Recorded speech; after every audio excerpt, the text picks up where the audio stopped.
Butoy.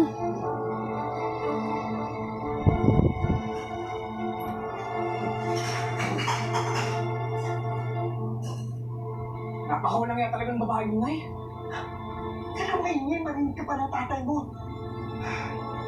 Hindi na nga eh. Hindi ko na nga alam kung paano ko pagkakasya yung pera binibigay sa atin ng tatay mo. Tapos bibigyan niya pa yung babae niya. Hina-hina pa naman ang kita sa palengke. Paano na ngayon yan?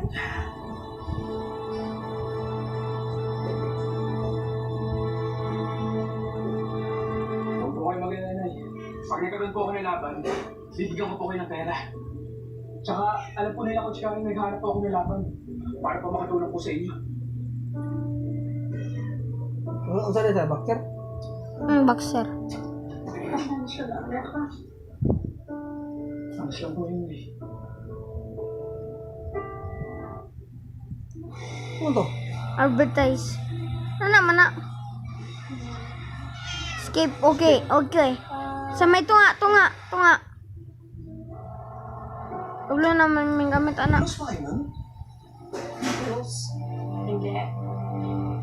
Ano tumakayakap sa'yo para matagal na kayo magkakilala? Di mo ba narinig? Meron siyang anak na kasing edad ko. Pero namatay.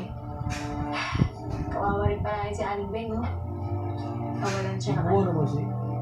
Pwede sabihin mo. Pag ganang kuwan po, oh. Para di siya malungkot. Tapos damay mo na rin ako. Para may anak siyang gwapo. Diba? Sira ulo ka talaga.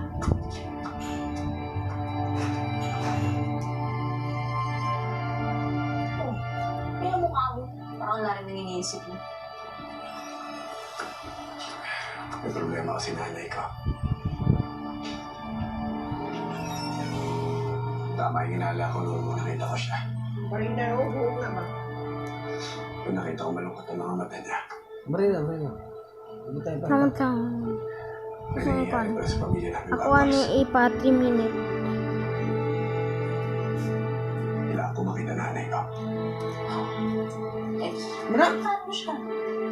Tapos ilabas ko Nandito siya. na. Wala na mga plato. Oh, di ba? nakawal Labas mo. Eh, hindi ko pas mo. Hindi ka mo gusto ko. Ganon. Hindi mo lagi. Ngayon yung panahon na kailangan ka niya. Hindi mo matalawag dito na. Buti sa kanya na nagbago ka. Sigurado ako mababawasan yung problema nun.